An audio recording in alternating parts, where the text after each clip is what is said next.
Mas o Panda é o grupo de processamento e análise de dados aqui da UFSCar. O nosso intuito é conectar pessoas com a comunidade de ciência de dados para aprender e ensinar dados.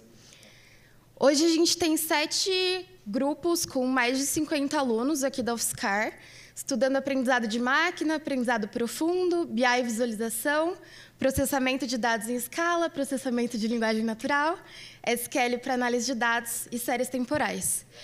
Todos eles ou usam Python ou, em algum momento, têm alguma integração com Python, então o Python permeia muito a nossa comunidade também. Mas o nosso objetivo é, como eu disse, criar uma comunidade, não só estudar. Então, a gente também promove eventos, como o Panda Convida, em que empresas vêm aqui para se conectar com os alunos. A Pandaton, que é uma competição de dados, e os projetos práticos para praticar a ciência de dados. Então, eu queria convidar vocês que tenham um grupo, ou que são palestrantes e queiram palestrar aqui na UFSCar, ou que seja um especialista e queira muito, muito ensinar jovens universitários, precisando muito de conhecimento, ou empresas que queiram visibilidade também, para que vocês entrem em contato com a gente pelo Instagram ou pelo e-mail, e a gente vai adorar organizar um evento para vocês virem aqui. Eu também vi muita gente fazendo, já acabei de falar do Panda, eu vi muita gente fazendo tutorial ontem, e eu achei muito legal, mas eu não me sinto apta a ensinar nada muito técnico por enquanto. Então, eu decidi fazer um ultimate tutorial de bolo de cenoura for noobs. E espero que vocês gostem. É algo que eu estudo muito sobre bolo de cenoura. E o principal erro do bolo de cenoura é que a maioria das pessoas coloca muita cenoura para pouca farinha. E acabam criando esse pudinzinho de cenoura aqui, que nem do blog da Cristale, que eles tiveram coragem de postar essa receita feia. Então, eu vou ensinar para vocês o segredo de um bom bolo de cenoura, que é basicamente a proporção 1,125 para 1 de cenoura e farinha, que dá basicamente essa receita aqui. São 4 ovos, 360 gramas de cenoura. Você pode colocar mais, mas vai ficar ruim. 230 gramas de óleo, açúcar de 380 gramas a 420. Se você colocar mais, vai ficar mais doce, mas ele também vai ficar um pouco cascudinho. 320 gramas de farinha, quase 1 para 1, e 11 gramas de fermento em pó. O átomo da nossa receita é o ovo, então você não precisa fazer por 4 ovos, você divide tudo por 4 e multiplica por quantos ovos você quiser usar, limitado a um ovo, por isso ele é o átomo da nossa receita. E os passos são, você vai pré-aquecer o seu forno, antes de começar a receita, untar a sua forma, vai bater o ovo, o óleo e a cenoura no liquidificador. Não vai bater a farinha junto, ou você vai desenvolver muito glúten dela. Você vai misturar todos os secos, com exceção do fermento. Depois, vai jogar a mistura que você bateu no liquidificador, misturar um pouquinho, adicionar o fermento e assar por 50 minutos a 160 graus, ou até seu palitinho sair limpo. E aí eu vejo vocês na minha próxima palestra, em que eu vou ensinar vocês a fazer cobertura de casquinha.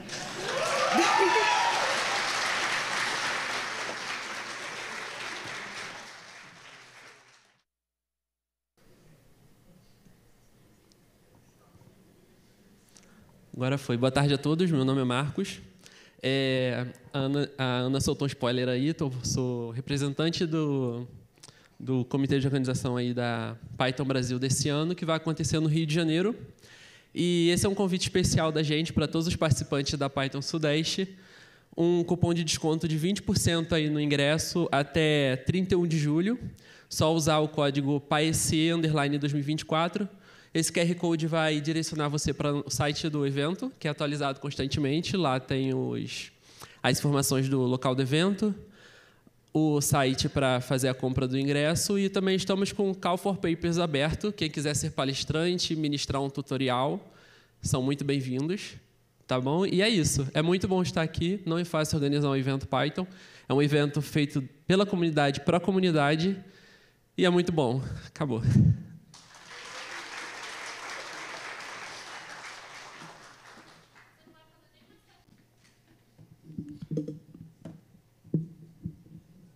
Vocês conseguem me ouvir bem? Beleza. Boa tarde a todos. Meu nome é Humberto e eu não sabia o que falar como Lightning Talk, e eu decidi falar sobre Lightning Talks. Algumas pessoas já foram abordadas durante as últimas 24 horas para eu saber os temas que vocês gostariam de dar uma palestra de 5 minutos. E aqui a gente tem um levantamento. Primeiro, o que o Python resolveu na minha vida? Interesse pessoal sobre aquilo que está falando. Pokémon competitivo. Divertidamente, 2. Se hidratarem. MicroPython. Não sei. Nossa, sei lá. Caralho, mano. Receita de ovo cremoso, que as pessoas acham que está cru, mas é um ovo super cremoso na verdade. Eu falei hoje. Importância de antibióticos e superbactérias. Nome dos kati de Kung Fu em chinês. Técnicas especiais de pessoas que viajam com uma mochila para a roupa estar seca no outro dia. Como fazer nozinhos na miçanga. Jogo do bicho. Pacific Rim. O Itachi salvou a Vila da Folha. Degustação de shampoo. Elasticsearch. Experiências ruins de trabalho. Sobre a experiência na Python Sudeste. Autismo. Meu Deus do céu. Karatê. BTS e gatos. Fanfic. Banguela do Como Treinar o Seu Dragão. Receita de bolo. Receita de bolo. Curso de fotografia de 5 minutos. Solo de gaita. Tutorial de como abrir biscoito maisena. Fotos do almoço de hoje. Pássaros. Pedir emprego. Essa é uma boa, hein? Se alguém quiser, se alguém tiver espaço ainda, quiser pedir emprego, aproveita. Sobre a trajetória da vida.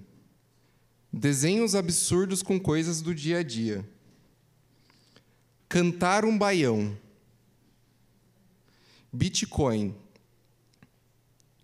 Pi.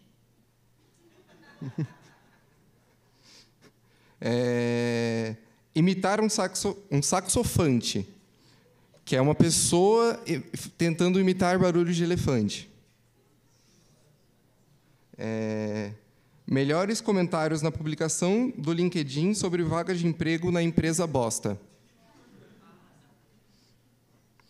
Lista de empresas mais asterisco, asterisco, asterisco, asterisco, asterisco. E é isso. Muito obrigado, gente.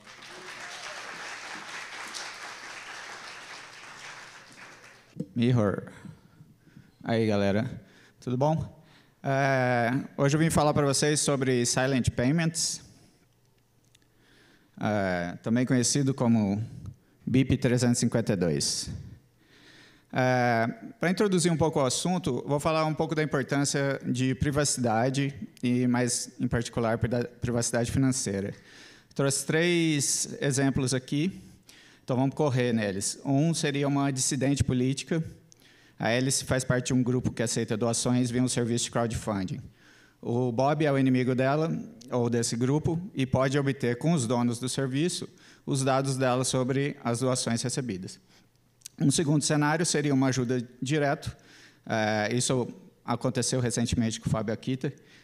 Então, vou falar que o Carol fez uma doação via Pix para uma suposta vítima de enchente, Daniel, e a Carol quis cortar os intermediários e fez o Pix direto para ele.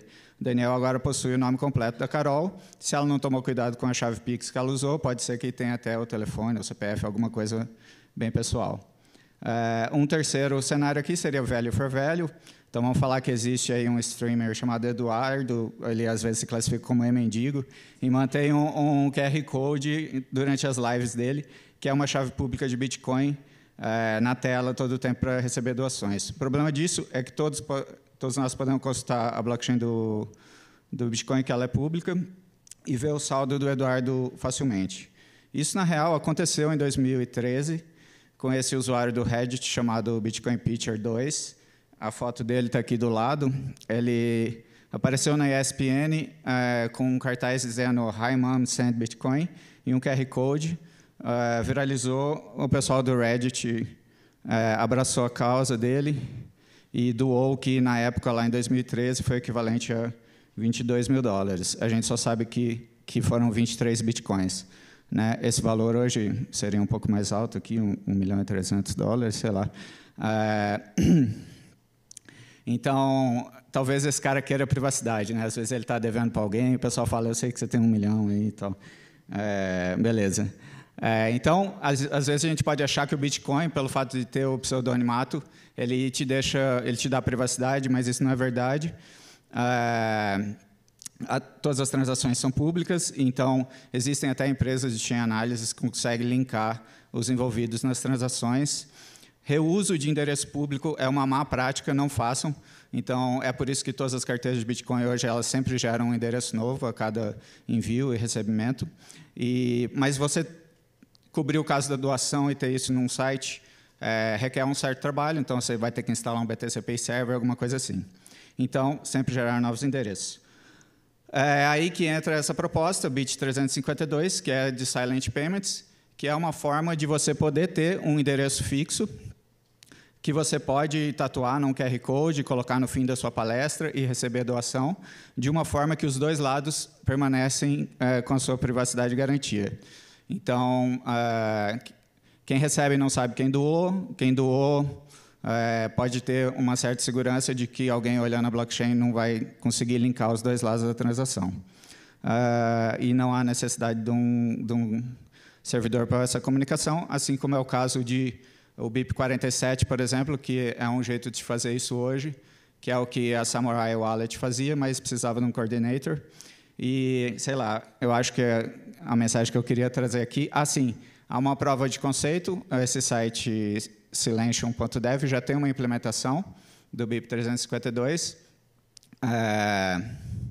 Ainda é uma prova de conceito, mas eu acho que está num certo momento disso aí, e eu só queria deixar aqui um monte de referência, e essa ideia de que privacidade não é crime. Eu falei há pouco da carteira Samurai Wallet.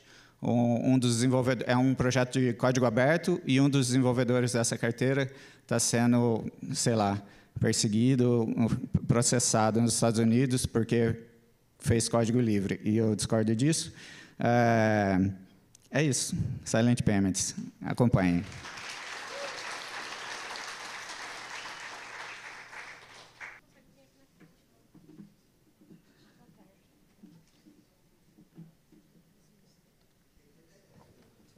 Boa tarde.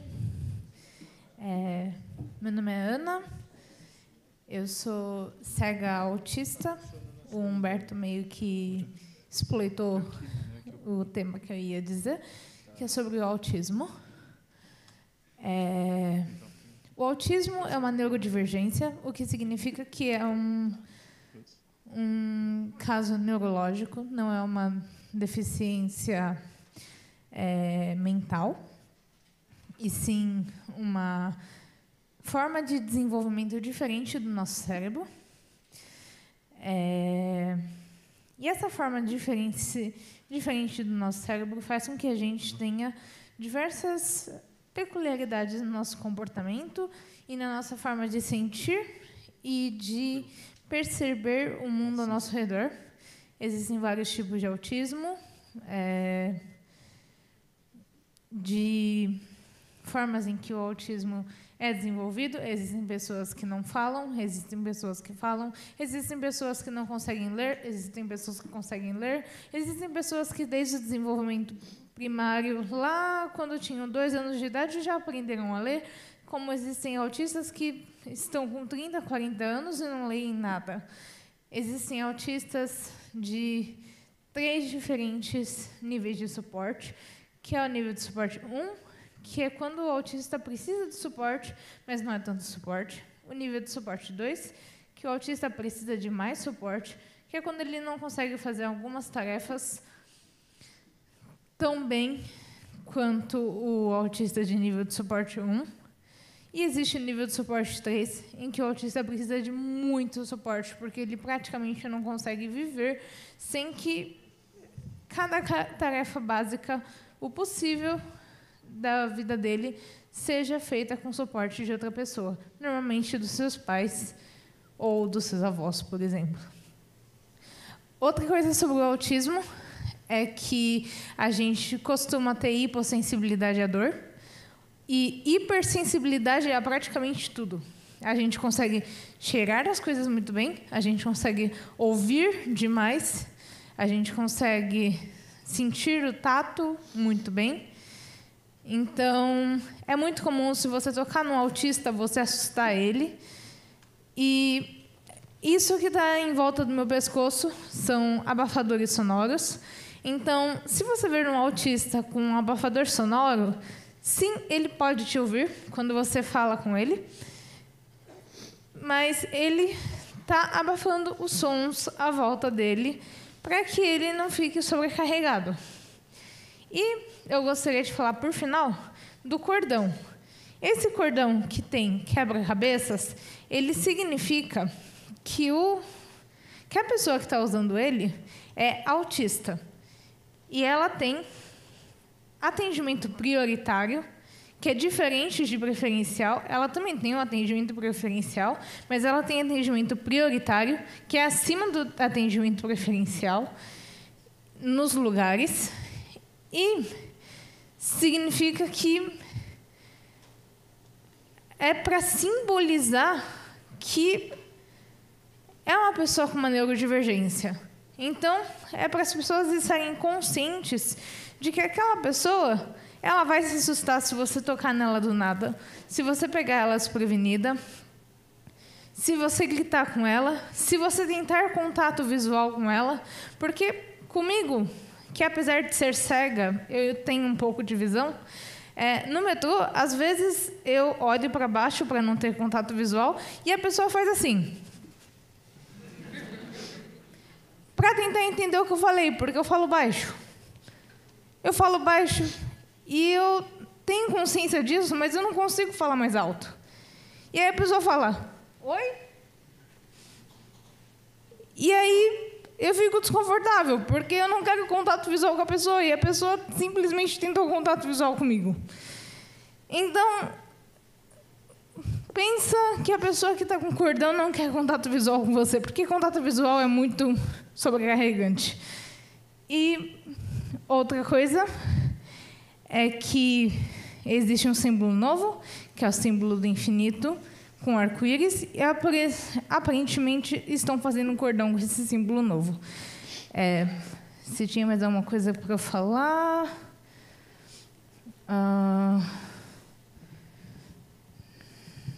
Sim, o cordão girassol. Ok, não.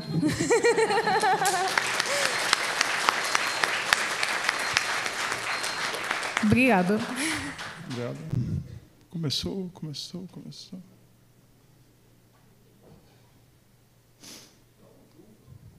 Aumentar mais?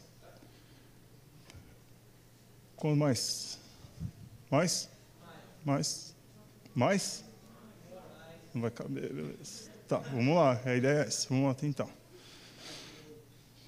É que não está espelhada a tela aqui, então... Mas tudo bem. A ideia vai dar para passar. Oi? Eu já falei que, mano, para inverter aqui vai demorar mais 5 minutos. Já soltei o timer, hein? É a Lightning Talk. Foi mal, a próxima eu inverto. Hoje não vai dar, mas valeu pelo toque. Valendo? É isso aí. Então, eu vou falar assim, é um negócio... Muitas pessoas trabalham já com Signal, do POSIX, mas eu vou falar que acho que é uma coisa útil para o dia a dia de alguns aplicativos que eles desenvolvem. Por exemplo, isso aqui é um aplicativo simples, ele faz um loop, ele tem um counter ali, e ele fica fazendo loop e fica dando um print nesse counter. Aqui, vou tentar rodar aqui no que eu consegui enxergar na tela. Aqui, ó. Então, ele fica passando esse counter. Só que ele tem um período ali associado, certo? Aqui na linha 65, a gente tem um período atualizado, e na linha 72, toda hora ele pega uma variável para atualizar esse período. E se você quiser, por exemplo, a aplicação está rodando, ela está fazendo um counter ali, que ela fica iterando, então cada vez... E você, como é que você atualiza a frequência desse negócio? Normalmente você para o aplicativo e você tem que parar a tua aplicação, atualizar o log e reiniciar ela. Aí você vai zerar o teu contador ali. Então, por exemplo, tem que dar um Ctrl+C. Então, como que... Eu vou falar de um recurso que tem no... Eu tive que reiniciar aqui, vamos lá, Lightning Talk. Então, que é do sistema operacional mesmo, que são os signals. Quando você dá um Ctrl+C num aplicativo, aquilo ali é um sinal que você está mandando para o sistema operacional com o código 2, que o sistema operacional compreende, então ele manda uma interrupção para o teu processo, e teu processo é interrompido. Daí isso é o Ctrl+C quando você quer sair do programa. Existe uma tabela com os sinais, né? Então, tem vários sinais. Você pode tratar esses sinais de várias maneiras. Vamos lá, que agora está com um zoom muito doido aqui. Então, como que você consegue tratar isso no teu software? Né? É possível você fazer isso, tratar isso no teu software. Para isso, o Python e outras linguagens eles têm a import signal, que é essa biblioteca na linha 55 aqui. Então, você importa ela e você consegue fazer alguma coisa com esses signals. Por exemplo, para atualizar aquele log, o Nginx, por exemplo, o Nginx tem um recurso. Se você muda o log, você consegue mandar, sem interromper o teu servidor, você consegue recarregar. Qualquer configuração que você fizer, ele recarrega em runtime, sem interromper qualquer processo. Você não perde nenhuma navegação. Então, aqui em Python, você importa essa biblioteca signal. E eu vou fazer um esquema aqui, que é o reload config. Então, meu software, agora eu vou ter que reiniciar, porque é um novo software, né, que eu estou escrevendo. Eu vou dar o non-stop. E eu tenho um arquivo aqui embaixo. Opa, eu vou ter que dar sempre esse zoom. Que eu vou atualizar a frequência. A frequência está 0.9, está a cada 900 milissegundos. Então, eu vou atualizar para 1, para 100 milissegundos, para ele acelerar aquele contador ali. O contador... A gente vai ver a linha ali meio estranha. Deixa eu ver se consigo botar mais na tela. E vai acabar o tempo. E aí aqui, então, agora, vou mandar um sinal para o teu software. Você pode definir o sinal que você quiser. Assim, tem sinais adequados, eu não vou entrar na parte de detalhamento do sinal. Mas aí ele está aqui numa frequência bem leve. E eu mandei, atualizei em tempo de execução. E ele continua o contador. Então, não precisa interromper o software para atualizar a configuração. Eu adicionei um código de log ali, que é possível, por exemplo, você tem o teu log, você quer ativar o teu log em tempo de... Você quer recarregar o nível do log em tempo de execução. Eu adicionei um novo signal, eu vou ter que interromper, acabou o tempo, né? Acabou o tempo? É isso aí. Então tipo, aqui a gente colocou... Então, você só precisa adicionar uma linha aqui no teu código. Ali em cima tem as funções que carregam. Você pode definir a função que você quiser, carregar log, mudar a persistência aí, pensando na hexagonal aí. Você pode mudar em runtime a persistência. Então, aqui eu vou atualizar o nível de log em runtime. Eu vou deixar aqui minha aplicação rodando. Certo? Ela está na frequência muito doida ali de baixo. E ela não tem o log level. Aí eu vou adicionar o log level aqui e ela está em info, certo? Então, agora eu vou botar um debug aqui. Sem atualizar e o código está lá só em info. Agora eu vou mandar só um sinal e eu ativo o log em runtime. Se eu quiser desativar isso aqui agora, voltar para info, tipo, você está fazendo um debug, você não precisa parar o teu aplicativo, você não precisa parar as requisições que você está atendendo. Você faz isso aqui. Certo? Então você consegue mudar qualquer configuração, você pode mudar a persistência em runtimes. Aí você faz o render, você vai fazer uma persistência, aí você derruba tudo. É isso aí.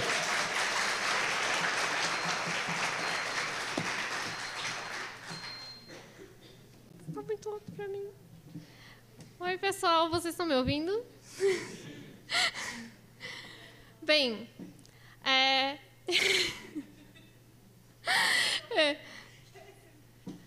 Não, tá tudo bem, vai dar bom, vai dar bom. Então, eu vim aqui para falar para vocês sobre organização de evento de Python, que é esquema de pirâmide, que assim, você entra em dali a pouco, depois de 15 dias que acabou um evento, existem pessoas te chamando para organizar outro evento, né, Malk? Bem, Então, por mais que pareça que as pessoas que estão à frente dos eventos são, sei lá, pessoas experientes, alguma coisa do gênero, não necessariamente é a realidade. Na verdade, para organizar um evento, você basicamente tem que ter tempo livre e saber mandar e-mail. Esses são os pré-requisitos. Se você sabe mandar um e-mail, não precisa ser aquele e-mail assim bom, sabe? Pode ser assim nível a resposta que o professor universitário te dá, tá bom? Não o e-mail que você manda para ele. Tipo, você escreveu aquele textão, aí o professor te respondeu, ok. É mais ou menos isso. Você sabe responder um ok, tá bom. Bem, é isso. Tipo, normalmente a gente fala para o pessoal que vocês precisam engajar mais nos eventos, porque, tipo, a comunidade, os eventos de comunidade, eles só acontecem porque tem pessoas disponíveis, né? E bem intencionadas para realizar. Então, é basicamente isso. Só pensem com carinho na ideia de começarem a engajar mais nessa ideia de organizar eventos nas comunidades de vocês, na cidade de vocês, para que esses encontros eles continuem acontecendo. E era só isso. Obrigada.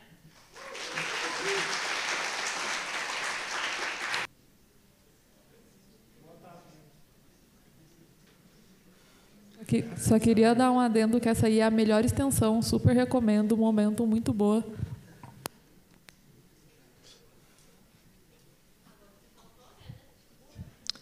Teste. Beleza. Pode começar já. Tudo bem, pessoal? Eu queria comentar aqui na minha Lightning Talk de uma ferramenta, duas se der tempo, mas uma ferramenta, a ferramenta que eu usei para fazer os meus slides, que, como referência, eu descobri no curso de Fast API do Dunossauro. Vejam, é muito legal, mas a ferramenta é também sensacional. E essa ferramenta é o... Não?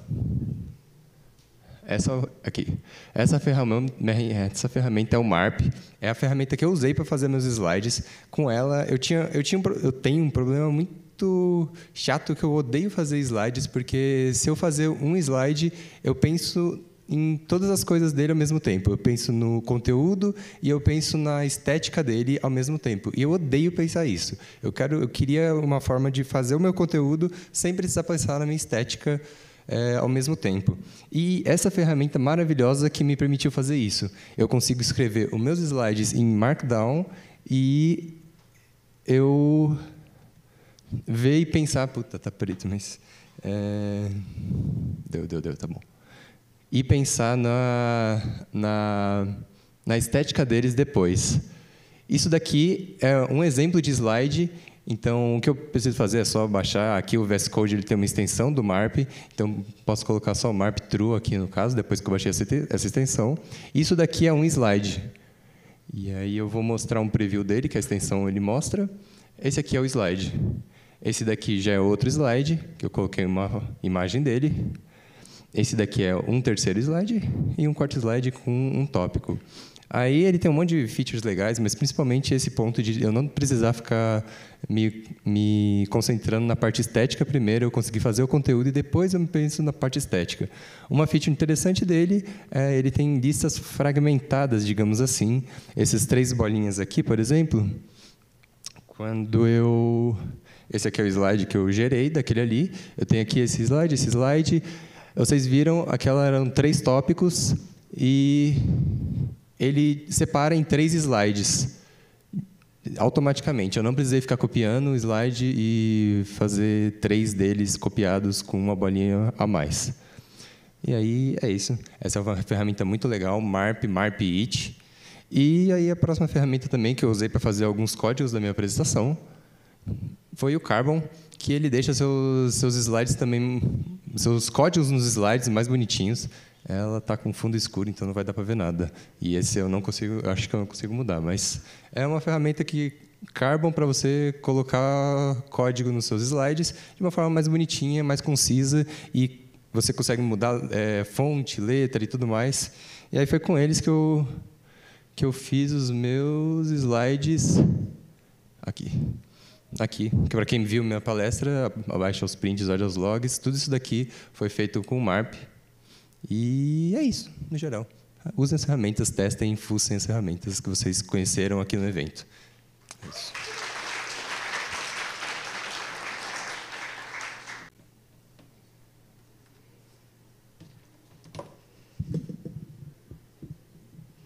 Ai, tô me sentindo Ana Dulce, assim. Oi, galera, eu sou a Thalita, para quem não me conhece. Tudo certo? Eu vim falar de várias coisas. A primeira delas é para todo mundo admirar o site da Python Sul. Olha as ondinhas, que lindo. Mas também para dizer que eu estou organizando a Python Sul em Floripa. Quem quiser ir, eu tenho alguns ingressos aí. É só falar comigo. Eu não banco a viagem, mas os ingressos a gente consegue aí baratinho. Eita, nós. A nossa identidade visual ela é um pouquinho diferente. A gente focou, e eu posso explicar no bar isso melhor, mas porque a gente acreditou que a Bernunça ela representa a comunidade Python, porque é um bicho que você vê de longe, você acha legal, chega perto, te engole, e assim, te engole real no Pai Bar, e depois tu sai dizendo que você vai organizar, porque daí você vira outra Bernuncinha. E, além disso, a gente tem Django Girls na Python Sul. Então, é um evento que fazia muito, muito tempo que a gente não estava conseguindo organizar. Eu estou muito feliz com isso. Sigam a página, todas as páginas. E eu prometi para uma galera aí do Pai Bar que todo mundo vai escutar isso aqui. Eita, peraí, que tem um cabo. Segundo, galera. Eu vi. Exato. E eu sei que ninguém ia cantar. Só para também explicar, galera, a comunidade Python tem um padrão gigantesco de parar em karaokê. E essa música, ela é insuportável quando tem 20 pessoas se abraçando num círculo, berrando com suor. Mas ela representa muito também a comunidade. Mas eu disse que ia fazer isso numa Lightning Talk, então tá aí, galera, eu não minto. E é isso, galera. Um dia.